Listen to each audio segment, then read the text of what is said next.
everyone, welcome back to Rive online classes. This is Praveen here. सबसे पहले यहाँ पे मैंने कुछ लाइंस लिखी हैं which is very very very very nice. मुझे बहुत मोटिवेट करती है ये. आई होप मैं आपको भी ये कुछ ना कुछ मोटिवेशन देंगी. ठीक है. Remember, yesterday's failure are today's seed that must be diligently planted to be able to abundantly harvest tomorrow's success. Definitely अगर हमें पिछले कल या मतलब जो हमारा पुराना समय है उस टाइम कोई जो है परिस्थितियाँ अच्छी ना होने की वजह से हमें जो है वो निराशा मिली है. फॉर एग्जांपल हम टेट की तैयारी करें तो मान लो आपका टेट नहीं हुआ किसी वजह से, तो उसका मतलब ये नहीं है कि आप एक ऐसे निराश होकर बैठ जाओ. वो आपके लिए एक मोटिवेशन की तरह होना चाहिए कि अगर पहले आपकी वो चीज़ आप नहीं उसको अचीव कर पाए तो उसको बेस बनाओ, जो कमियां थी उसको इम्प्रूव करो और उसको एज अ सीड काम करेगा वो. फिर उसको अगर आप अच्छे से प्लांट करते हो, ठीक है, एक अच्छी बेहतरीन तकनीक के साथ, तो डेफिनेटली आपको टुमारो में मतलब आपका जो फ्यूचर है वहाँ पे ज़रूर आपको सक्सेस उसकी वजह से मिलेगी. डेफिनेटली ये चीज़ डेफिनेटली अगर अपनी इन गलतियों से इंसान कुछ सीखता है तो उसे हमेशा आगे चल के एक अच्छी लाइफ जो है वो मिलती है. तो ये चीज़ अपने माइंड में रखिए. और बहुत कम टाइम बचा है एग्ज़ाम के लिए, तो बी काम और रिलैक्स होके पढ़िए. ज़्यादा प्रेशर होके आप प्रेशर की वजह से जो है वो चीज़ें हौच पौच हो जाती हैं. ये सबके साथ होता है. जब हम टेट देते थे हमारे साथ भी ये चीज़ें होती थी, पर फिर भी खुद को काम रखने की कोशिश करिए. ठीक है. चलिए आज का वीडियो शुरू करते हैं. आज मैं आपको करवाने वाली हूँ चैप्टर नंबर 22 क्लास +1 बायोलॉजी, और ये है आपका chemical control and coordination. Okay, मतलब इसमें आप केमिकल कोऑर्डिनेशन एंड इंटीग्रेशन मतलब हार्मोन्स जितने भी हैं और ग्लैंड्स हैं, न्यूरो एंडोक्राइन सिस्टम के बारे में पढ़ने वाले हैं. So let's get started. Okay, first मैं यहाँ लिख रही हूँ न्यूरो. सारे के सारे इंपॉर्टेंट पॉइंट्स आपको नोट करने होंगे. एंडोक्राइन सिस्टम, यहीं से आपका पूरा चैप्टर का मीनिंग क्लियर हो जाता है. दैट मीन्स न्यूरो हमारा मतलब जो ऐसा कंट्रोल है जिसको सेंट्रल नर्वस सिस्टम हमारा कंट्रोल कर रहा है, ब्रेन कंट्रोल कर रहा है. एंडोक्राइन मतलब कि वहाँ पे एंडोक्राइन ग्लैंड्स इन्वॉल्व हैं. ऐसा सिस्टम जो है जिसे ब्रेन भी कहीं ना कहीं कंट्रोल कर रहा है और कहीं ना कहीं हमारी ग्लैंड्स उसको कंट्रोल कर रही हैं बॉडी का, और वो हमारे फिजियोलॉजिकल प्रोसेसेस में बहुत ज़्यादा इन्वॉल्व होता है. उसी के बारे में आज पढ़ने वाले हैं. तो यहाँ पर हम पढ़ेंगे एंडोक्राइन ग्लैंड्स के बारे में.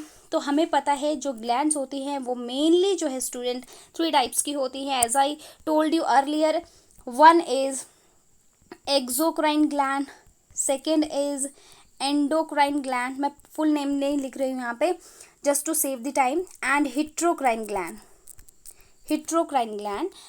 अब यहाँ पे जो एक्सोक्राइन ग्लैंड्स होती हैं ये ऐसी ग्लैंड्स होती हैं जिनके पास डक्ट होती है. ठीक है.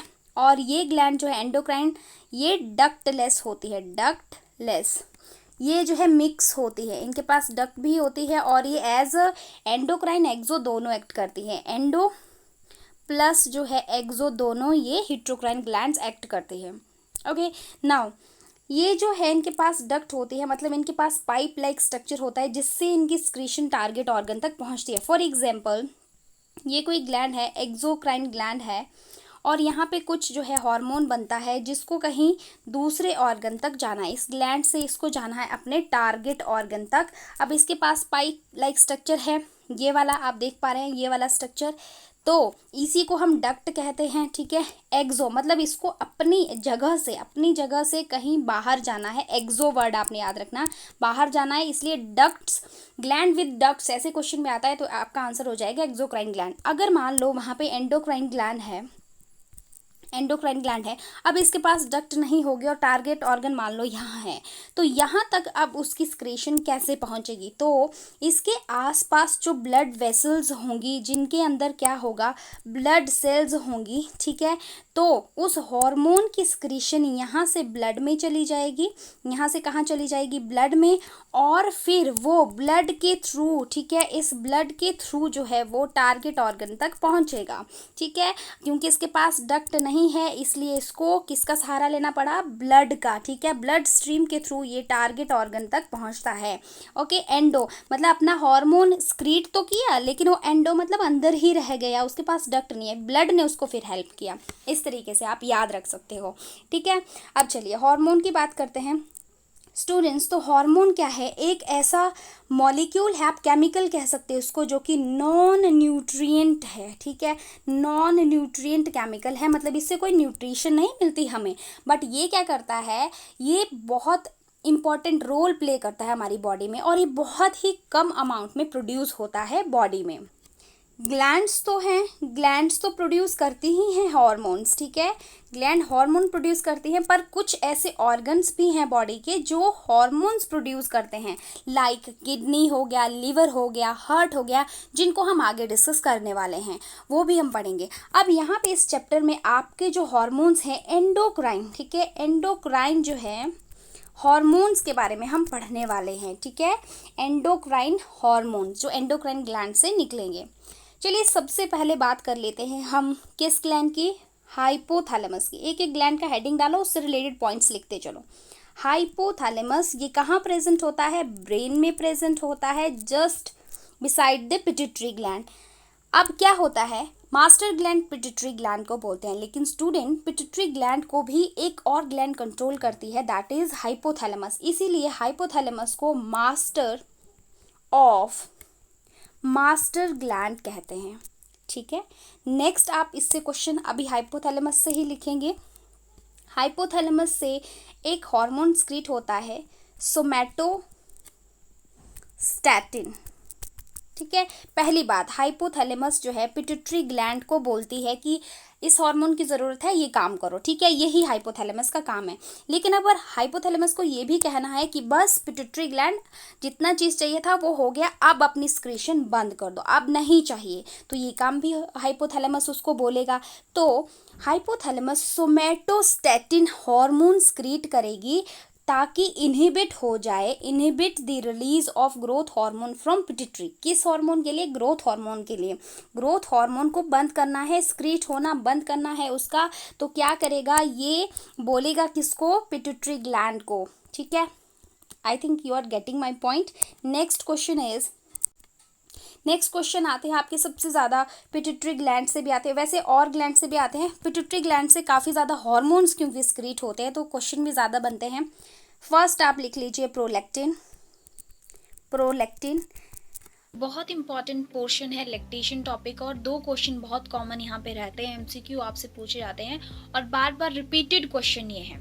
इन क्वेश्चन में कई बार कंफ्यूजन होता है कि कौन सा बर्थ हार्मोन है, कौन सा मिल्क हार्मोन है, और इनसे डायरेक्ट इनडायरेक्ट दोनों क्वेश्चन आते हैं।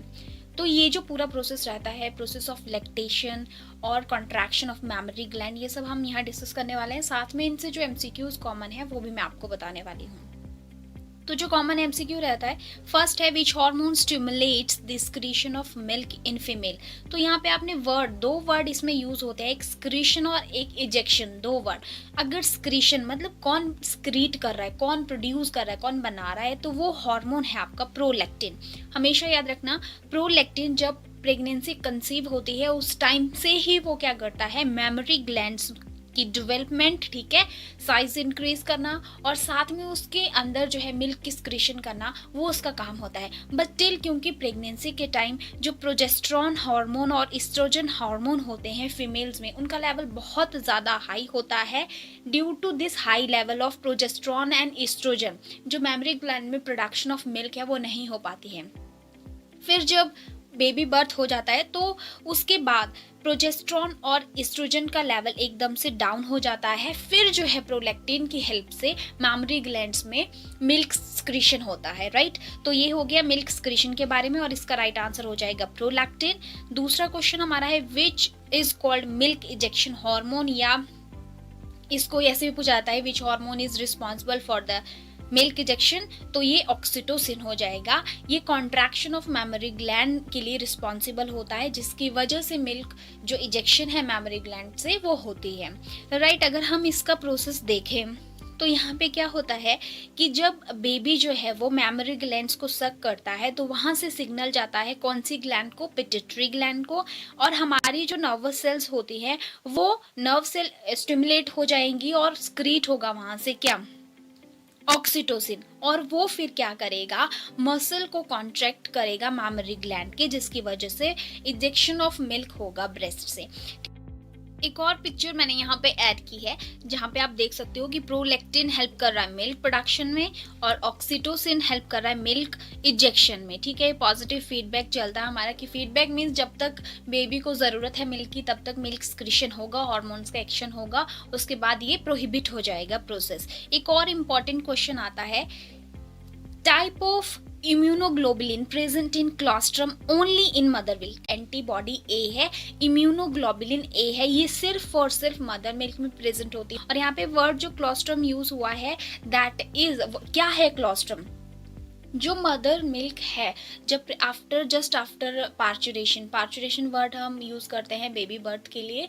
पार्चुरेशन के बाद जो एकदम फ्यू डेज के लिए जो थिक मदर मिल्क स्क्रीशन होती है उसको हम क्लोस्ट्रम बोलते हैं। ये भी इंपॉर्टेंट क्वेश्चन है। तो ये 3 इंपॉर्टेंट क्वेश्चन, क्लोस्ट्रम वाला क्वेश्चन और साथ में प्रोलैक्टिन को हम मिल्क हार्मोन बोलते हैं और साथ में ऑक्सीटोसिन को हम बर्थ हार्मोन भी बोलते हैं। क्योंकि बर्थ हार्मोन इसलिए बोलते हैं क्योंकि at the time of parturition, जब पार्चुरेशन होना होता है तो जो यूट्रस की वॉल है उनकी कॉन्ट्रैक्शन में भी ऑक्सीटोसिन ही हेल्प करता है, इसलिए इसको बर्थ हार्मोन भी बोलते हैं। तो इस लैक्टेशन टॉपिक से ये इंपॉर्टेंट क्वेश्चन थे। चलिए नेक्स्ट बात करेंगे। अभी हम पिट्यूटरी ग्लैंड के हार्मोन की बात कर रहे हैं। Next is MSH, full form इसकी याद रखनी है, that is melanocyte stimulating hormone, okay. Next is vasopressin, ये भी बहुत बार पूछा गया क्वेश्चन है। ऑक्सीटोसिन वगैरह का क्वेश्चन भी बहुत बार पूछा जाता है। वासोप्रेसिन, और इसको जो है एंटी डायरेटिक हार्मोन भी कहते हैं, ADH करके भी इसका क्वेश्चन आता है पेपर में, ओके। ये क्या काम करता है, ये जो है मेंटेन करता है वाटर लेवल को। जब यूरिन में एक्सेस वाटर ना लॉस हो उसको जो है ये मेंटेन करता है। अगर इस हार्मोन की कमी हो जाए या कुछ गड़बड़ हो जाए इस हार्मोन में तो यूरिन में ज़्यादा वाटर लॉस हो जाता है, जिसकी वजह से हमें क्या हो जाता है, डिहाइड्रेशन की प्रॉब्लम हो जाती है। देखो मैंने कहा इसको जो है ADH कहते हैं, एंटी डायरेटिक हार्मोन। तो एक जो आपका प्रोसेस होता है that is diuresis, that is, इसको क्या बोलते हैं, ड्यूरेसिस का मतलब यहाँ पे क्या होगा, that is loss of water through urine. ठीक है, ड्यूरेसिस क्या है, loss of water through urine. इसको रोकना है, इस प्रोसेस को, इसीलिए काम करेगा एंटी डायरेटिक हार्मोन। ठीक है, इसलिए ये टर्म यहाँ पे दी गई है। अब सुनो, जो ये वाटर लॉस हो रहा है, ठीक है, बहुत ज़्यादा वाटर लॉस हो रहा है और जो ADA है उसकी सिंथेसिस में कुछ फ़र्क पड़ रहा है, इफेक्ट हो रहा है, तो डिजीज़ हो जाती है एक। ठीक है, डिहाइड्रेशन होता जाएगा, बहुत ज़्यादा डिहाइड्रेशन हो जाएगा तो एक कंडीशन आ जाएगी, आप लिखेंगे यहाँ पे डायबिटीज़ इंसिपिडस। ठीक है, अब डायबिटीज़ वर्ड एक और जगह यूज़ होता है, कहाँ पे, शुगर वाली कंडीशन आती है, जब आती है ना तब ये वर्ड यूज़ होता है वहाँ पे, तो वो अलग टर्म होती है, वो होती है डायबिटीज़ और उसके साथ होता है मिलिटस। ठीक है, ये वर्ड लगा होता है जब शुगर की बात होती है। ये जो है बहुत ज़्यादा डिहाइड्रेशन हो जाएगी, वाटर की जो है बहुत ज़्यादा कमी हो जाएगी, तब जो है ये इंसिपिडस जो है वो वर्ड यूज़ होगा। तो ये दोनों टर्म डिफरेंट हैं, दोनों को आप अलग अलग से लिख लीजिए और इसका पॉइंट क्लियर कर लीजिए। ठीक है, नेक्स्ट क्वेश्चन देखते हैं। जो ग्रोथ हार्मोन होता है, मान लो ग्रोथ हार्मोन बहुत ज़्यादा स्क्रीट हो गया, बहुत ज़्यादा एक्सेस अमाउंट में स्क्रीट हो गया, ठीक है, अडल्ट में, तो क्या होता है, उसकी वजह से डिसफिगरमेंट हो जाती है बॉडी की, मतलब जो नॉर्मल होना था फिगर बॉडी का वो नहीं होता है। स्पेशली बात की जाती है फेस की। ठीक है, तो ऐसी कंडीशन को क्या कहते हैं, ऐसी कंडीशन को हम कहते हैं एक्रोमेगाली। वेरी इंपॉर्टेंट, एक्रोमेगाली क्या है कि जब ज़्यादा ग्रोथ हार्मोन स्क्रीट हो जाता है तो बॉडी की जो शेप है स्पेशली फेस की वो जो है वो गड़बड़ हो जाती है। ठीक है, नेक्स्ट क्वेश्चन है, अब नेक्स्ट ग्लैंड का हेडिंग डालो, दैट इज पीनियल ग्लैंड, ये जो है सबसे छोटी एंडोक्राइन ग्लैंड है, सबसे छोटी एंडोक्राइन, ठीक है, स्मॉलेस्ट। अब इसके क्वेश्चंस, पहली बात, इस ग्लैंड को 24 आवर ग्लैंड कहते हैं, ठीक है, 24 आवर ये काम करती रहती है, ठीक है। मेन जो इसकी स्क्रीशन होती है, मेन हार्मोन यहाँ से जो स्क्रीट होता है, दैट इज मेलेटोनिन, मेलेटोनिन, ठीक है, ओके। तो ये रिदम ऑफ द बॉडी जो 24 आवर जो है एक हमारा बॉडी का मेंटेनेंस होता है, उसको मेंटेन करता है। जैसे for example sleep awake cycle है, बॉडी टेम्परेचर को मेंटेन करना, ऐसी चीज़ों को ये देखता है, ठीक है। पिगमेंटेशन हो गया बॉडी का, मेटाबॉलिज्म हो गया, मेंस्ट्रुअल साइकिल हो गया। अब सोए हैं तो ऐसा थोड़ी ना है कि उस टाइम पर बॉडी टेम्परेचर मेंटेन नहीं होगा, तब जो कौन काम करेगा, पीनियल ग्लैंड। नेक्स्ट बात करेंगे हम थायराइड ग्लैंड की। थायराइड ग्लैंड, थायराइड ग्लैंड जो है लार्जेस्ट एंडोक्राइन ग्लैंड है, ठीक है। हम एंडोक्राइन ग्लैंड्स की बात कर रहे हैं, एंडोक्राइन ग्लैंड लार्जेस्ट है और ये हमारे गले के पास प्रेजेंट होती है। यहाँ से क्वेश्चन पूछा जाता है, पहली बात, यहाँ से कौन सा हार्मोन स्क्रीट होता है थायराइड ग्लैंड से, तो T4 एंड T3 हार्मोन स्क्रीट होता है। T4 को जो है थायरॉक्सिन हार्मोन कहते हैं या टेट्राआइडोथायरॉक्सिन बोलते हैं, इसीलिए 4 वर्ड यहाँ पे यूज हुआ है। और इसको जो है एक सेकेंड मैं यहाँ पे लिखती हूँ, T3 के लिए क्या लिखते हैं, ट्राइडोथायरॉक्सिन, थायरॉक्सिनिन, ओके। तो अब ये, या सिंपली क्वेश्चन ऐसे भी रहता है, थायराइड हार्मोन जो है, थायराइड ग्लैंड से कौन सा हार्मोन स्क्रीट होता है, that is thyroxine, simple thyroxine आता है वहाँ पे। और अगर जो है इस ग्लैंड का साइज जो है इंक्रीज हो जाता है, ठीक है, due to deficiency of iodine, ये क्वेश्चन रहता है किसकी डेफिशिएंसी से होता है, आयोडीन की डेफिशिएंसी से कौन सा डिजीज होता है, दैट इज ग्वाइटर, ठीक है। नेक्स्ट क्वेश्चन आता है कि अगर जो है ये ग्वाइटर या हाइपोथायरॉयडिज्म की प्रॉब्लम आ जाती है during the pregnancy in female, ठीक है, तो क्या होगा उसमें, वहाँ पे जो बेबी है उसकी स्टंट ग्रोथ होगी, मतलब बेबी की ग्रोथ अच्छे से नहीं होती, उस कंडीशन को क्या टर्म दी गई है, क्रिटिनिज्म, ये वर्ड आप लिख लेंगे। नेक्स्ट इज, अगर जो है थायराइड हार्मोन्स है जो स्क्रीशन उसकी बहुत ज़्यादा हाई हो जाएगी, एबनॉर्मल हाई लेवल हो जाएगा, उसको, उस कंडीशन को हम कहेंगे हाइपरथायरॉयडिज्म, हाइपरथायरॉयडिज्म।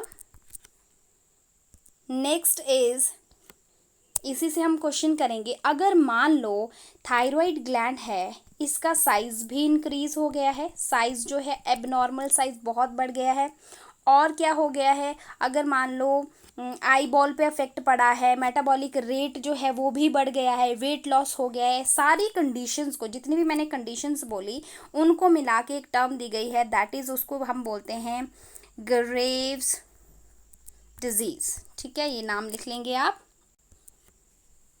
नेक्स्ट इज, एक और हार्मोन आप लिख लेंगे, that is TCT, full form is thyrocalcitonin. ये हार्मोन भी थायराइड ग्लैंड से ही स्क्रीट होता है और क्या काम करता है, it regulates the blood calcium level. Next parathyroid gland है, नेक्स्ट ग्लैंड लिख लेंगे आप पैराथायरॉयड ग्लैंड। और ये जो ग्लैंड है पैराथायरॉयड ग्लैंड, ये सिंपली इससे क्वेश्चन यही रहता है कि कौन सा हार्मोन स्क्रीट होता है, तो पैराथायरॉयड हार्मोन स्क्रीट होता है, आपको ये याद रखना है यहाँ से, ओके। इसके बाद थाइमस ग्लैंड का हेडिंग डालेंगे, पैराथायरॉयड ग्लैंड के बाद थाइमस। थाइमस ग्लैंड जो है हमारी इम्यूनिटी से रिलेटेड होती है, ठीक है, क्योंकि थाइमस क्या पढ़ा है हमने इसको लिम्फॉइड ऑर्गन में भी पढ़ा है, अभी रिसेंट हमने इसको किया है। प्राइमरी लिम्फॉइड ऑर्गन है एक, ठीक है, इसको और क्या कहा जाता है, that is very important, training school of T lymphocyte, ठीक है। यहाँ पे ट्रेनिंग स्कूल ऑफ मतलब यहाँ पे मेच्योरेशन इसका होता है टी लिम्फोसाइट्स का, ठीक है। उसके बाद वो सेकेंडरी जो आपके लिम्फोइड ऑर्गन होते हैं वहाँ मूव कर जाते हैं ये टी लिम्फोसाइट्स, और वहाँ पे फिर हमें एंटीजन एंटीबॉडी रिएक्शन में इन्वॉल्व होकर इम्यूनिटी देते हैं। नेक्स्ट एड्रीनल ग्लैंड लिखेंगे। मैं ज़्यादा डीप टॉपिक्स में नहीं जा रही हूँ क्योंकि रिवीजन है और वही रिवीजन करवा रही हूँ previous year question plus additional few जो इंपॉर्टेंट क्वेश्चंस हैं उन्हीं को लेके। एड्रीनल ग्लैंड जो है कहाँ प्रेजेंट होती है, ये आपकी किडनी के ऊपर होती है और एक पेयर इसका प्रेजेंट होता है बॉडी में। इसको जो है ट्रिपल एफ ग्लैंड भी बोलते हैं, that is fear flight and fight gland, ठीक है। ये हमारी स्ट्रेस वाली कंडीशन होगी या प्लेजर कंडीशन होगी या इमरजेंसी कंडीशन होगी, उस टाइम पे ग्लैंड काम करती है। और कौन से हार्मोन, एड्रेलिन, ठीक है। और इसको क्या कहते हैं, that is epinephrine, in hormone को स्क्रीट करती है, ठीक है। और क्या होता है, जैसे इमरजेंसी कंडीशन होती है बॉडी की, लाइक बहुत ज़्यादा हाई बीपी हो जाता है, हम बहुत ज़्यादा डर रहे हैं, ऐसी कंडीशन में हार्मोन स्क्रीट होता है, इसीलिए इसको जो है इमरजेंसी हार्मोन भी बोलते हैं, ठीक है। इमरजेंसी हार्मोन या फिर हार्मोन्स ऑफ फाइट और फ्लाइट भी इसको बोलते हैं। आपको ये चीज़ें याद रखनी है, यही क्वेश्चन यहाँ से पूछे जाते हैं। नेक्स्ट हम बात करेंगे पेंक्रियास के बारे में, यहाँ से भी क्वेश्चन रहते हैं। स्टूडेंट्स देखो, पहले मैं थोड़ा सा इसको क्लियर करूँगी कुछ पॉइंट आपको, फिर हार्मोन बताऊँगी। पेंक्रियाज एक हिट्रोक्राइन ग्लैंड है जिसका 90% भाग जो है वो एज एक्सोक्राइन एक्ट करता है और इसका सिर्फ 1% भाग जो है वो एज एंडोक्राइन एक्ट करता है, ठीक है। अब इस पेंक्रियास से इसकी जो सेल्स हैं आइसलेट्स ऑफ लैंगरहैंस जिनको हम बोलते हैं, क्या आप नोट कर लीजिए, ये इंपॉर्टेंट है क्योंकि आइसलेट्स ऑफ लैंगरहैंस किसका पार्ट है, पेंक्रियास का, ठीक है। यहाँ से ये जो आइसलेट ऑफ लैंगरहैंस है इसकी 2 सेल्स होती है, एक अल्फा सेल्स और एक बीटा सेल, ठीक है। अल्फा को आप ऐसे भी लिख सकते हो, alpha cell and beta cells. जो ये अल्फा सेल्स होती हैं, मैं ऐसे ही लिख देती हूँ, अल्फा सेल्स होती हैं, और ये जो बीटा सेल्स होती हैं ये दोनों ही अलग अलग हार्मोन स्क्रीट करती हैं जो आपको लिखने हैं यहाँ पे, ओके। तो अल्फा सेल से कौन सा हार्मोन स्क्रीट होता है, जो अल्फा सेल्स हैं, अल्फा सेल्स ये स्क्रीट करती हैं आपकी कौन सा हार्मोन, दैट इज ग्लूकागॉन। ये ग्लूकागॉन क्या करता है, ये पहली बात अल्फा सेल से स्क्रीट होता है और ये क्या करता है, ब्लड शुगर लेवल अगर कम हो गया हो तो ये उसको बढ़ाने के लिए मदद करता है, ठीक है। एक और क्वेश्चन यहाँ से क्या होता है, जब शुगर लेवल कम हो जाता है बॉडी में तो ये क्या करेगा, ये हार्मोन जाएगा लिवर के पास, लिवर में क्या करेगा, जो स्टोर्ड फूड मटेरियल है ग्लाइकोजन उसको ब्लड में ले आएगा, ब्लड में लाएगा और ग्लूकोज में कन्वर्ट करेगा, ठीक है, ग्लूकोज, ताकि जो शुगर लेवल है वो मेंटेन हो सके, ठीक है, इस तरीके से।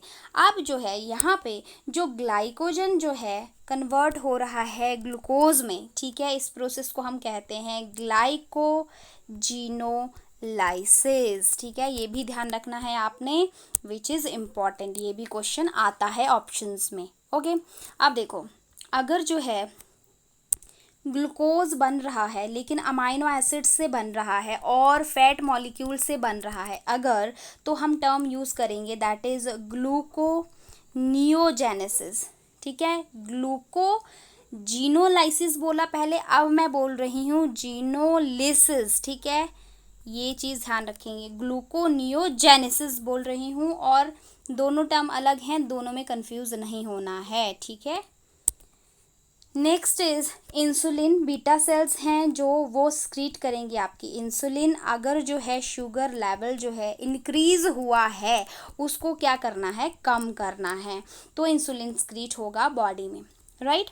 अगर आर्टिफिशियली भी इंसुलिन के इंजेक्शन दिए जाते हैं जब जो है अगर बॉडी में अच्छे से इंसुलिन नहीं बन रहा है, और ऐसी कंडीशन को जब शुगर हो जाए तो उसको हम टर्म मैंने पहले भी आपको बताया, दैट इज़ डायबिटीज़ मिलिटस, इसको हम कहते हैं। इंक्रीज्ड शुगर लेवल होता है, जो इंक्रीज्ड लेवल है उसको हम क्या कहते हैं, हाइपर ग्लाइसीमिया, हाइपरग्लाइसीमिया। और अगर शुगर लेवल कम हो जाए, डिक्रीज्ड हो, तो उसको बोलते हैं हाइपोग्लाइसीमिया। हाइपो मीन्स कम, हाइपर मीन्स ज़्यादा।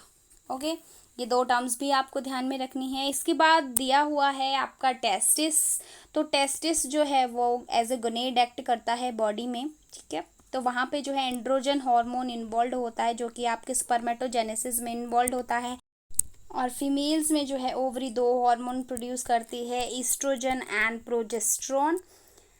ईस्ट्रोजन जो है मेनली जो आपके फॉलिकल हैं, ओवेरियन फॉलिकल हम जिसको कह देते हैं, ओवेरियन फॉलिकल, ग्राफियन फॉलिकल भी बोलते हैं, इनकी मेंटेनेंस करता है, ग्रोथ में हेल्प करता है। प्रोजेस्ट्रॉन जो है आपका किस में, जो यूट्रस की वॉल है उसको मेंटेन करता है और सपोर्ट करता है प्रेगनेंसी को। नेक्स्ट इज हार्ट से कौन सा हार्मोन स्क्रीट होता है, that is ANF, full form लिख लेंगे, एट्रियल नेट्रियोट्रिक हार्मोन। ये जो हार्मोन है, ये जो एट्रियल वॉल है वहाँ से स्क्रीट होता है, ठीक है। और ये मेंटेन करता है ब्लड प्रेशर को, मेन फंक्शन इसका यही है। किडनी में, किडनी से भी हार्मोन जो है स्क्रीट होता है, वो जो जक्स्ट्रा ग्लोमेरुलर सेल्स हैं, ठीक है। मैंने एक्सक्रीटरी सिस्टम में डिस्कस किया हुआ है, जब डिटेल में पढ़ाया, क्योंकि ये डिटेल टॉपिक है। जब आप जक्स्ट्रा ग्लोमेरुलर सेल्स के बारे में बात करते हैं, या जो उसका पूरा ग्लोमेरुलर स्ट्रक्चर है, डिजिटल कॉन्वलेंट्री ट्यूब्यूल्स हैं, ये थोड़ा डिटेल हो जाता है। लेकिन यहाँ पे आपको ध्यान रखना है कि किडनी से कौन सा पेप्टाइड हार्मोन जो है वो स्क्रीट होता है, नेम है उसका, दैट इज इरिथ्रोपोइटिन। ये मेंटेन करता है या स्टिमुलेट करता है इरिथ्रोपोइसिस, इसी के नाम से रिलेटेड है इरिथ्रोपोइसिस। और इरिथ्रोपोइसिस क्या होता है स्टूडेंट्स, आप नोट कर लेंगे, that is formation of RBCs, formation of RBCs. Next is जो स्टमक है, गैस्ट्रोइंटेस्टाइनल हमारा जो ट्रैक है, वहाँ पे गैस्ट्रिन हार्मोन स्क्रीट होता है, ठीक है। सिक्रेटिन, इस तरीके के हार्मोन जो है वहाँ पे स्क्रीट होते हैं। वैसे अभी तक ये स्क्रेटिन टाइप कोई क्वेश्चन HPTAT में नहीं आया हुआ है। नेक्स्ट टॉपिक इसी चैप्टर में है mechanism of action of hormone. ये मैं ऑलरेडी शॉर्ट वीडियो इस पे बना चुकी हूँ, तो आप उसको वॉच कर सकते हैं। मेन क्वेश्चन हार्मोन से जितने डिस्कस किए वही पूछे जाते हैं। और आई होप कि हार्मोन वाला, एनिमल हार्मोन तो हमारा कंप्लीट हो गया, प्लांट हार्मोन को भी हम किसी दिन देख लेंगे, क्योंकि ये भी इंपॉर्टेंट है। 5 ही वहाँ पे हार्मोन है जिनका रोल हमें देखना है, मेन इंपॉर्टेंट क्वेश्चंस देखने हैं, और क्या क्या उसकी रिलेटेड चीज़ें हैं उस चैप्टर से, वो भी हम देखेंगे, राइट। आज के लिए इतना ही, गुड लक, मिलते हैं नेक्स्ट वीडियो में, bye bye, have a nice time. आप हमारे चैनल को सब्सक्राइब कर सकते हैं और देख सकते हैं बहुत सारी डिफरेंट प्लेलिस्ट में डिफरेंट वीडियोस।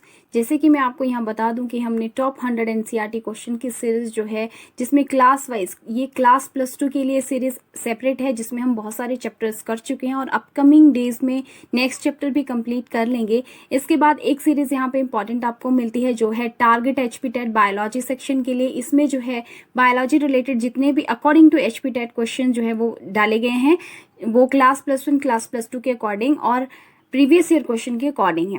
एक रीसेंट हमने सीरीज शुरू की है, that is target HPTAT chemistry section, और इसमें भी इंपॉर्टेंट केमिस्ट्री के बेसिक्स जो है वो रहते हैं। एक प्लेलिस्ट आपको मिल जाएगी जिसमें बायोमॉलिक्यूल हमने जो है वो कंप्लीट किया है, बायोमॉलिक्यूल के बेसिक प्लस इसमें सारे नोट्स भी आपको मिल जाएंगे। ये जो प्लेलिस्ट है इसमें HPTAT से रिलेटेड जो नोटिफिकेशन वगैरह होता है उसको हम जो है अपलोड करते हैं।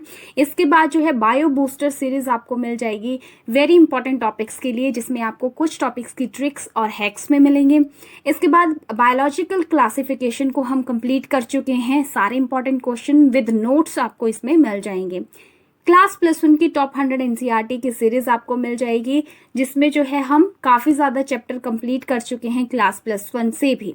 किंगडम एनिमेलिया के लिए सेपरेट एक वीडियो जो है वो प्लेलिस्ट आपको मिल जाएगा, जिसमें हमने कोर डेटा की क्लासेस को अभी डिस्कस नहीं किया है, रेस्ट हमने सारे के सारे फाइलम्स उनसे रिलेटेड क्वेश्चन जो है डिस्कस कर लिए हैं। इसके बाद HP टेट की प्रीवियस ईयर क्वेश्चन की सीरीज है, क्लास 9 की बायोलॉजी है, ठीक है। और इसके बाद आप देख सकते हैं कि इसमें आपको जो है, इसके बाद आप देख सकते हैं क्लास +2 की रिप्रोडक्शन इन ऑर्गेनिज्म की जो है वीडियोस आपको मिल जाएंगी। 10th क्लास के CBSE NCERT की जो है वीडियोस आपको मिल जाएंगी। और ह्यूमन फिजियोलॉजी सेक्शन जो है वो क्लास +1 का डिटेल्स इसमें आपको मिल जाएंगी, जो कि बहुत इंपॉर्टेंट रहता है। So these are very very important playlist for you. You can go through the channel and watch the different videos. They may be helpful for your examination. Thank you so much for watching. Bye.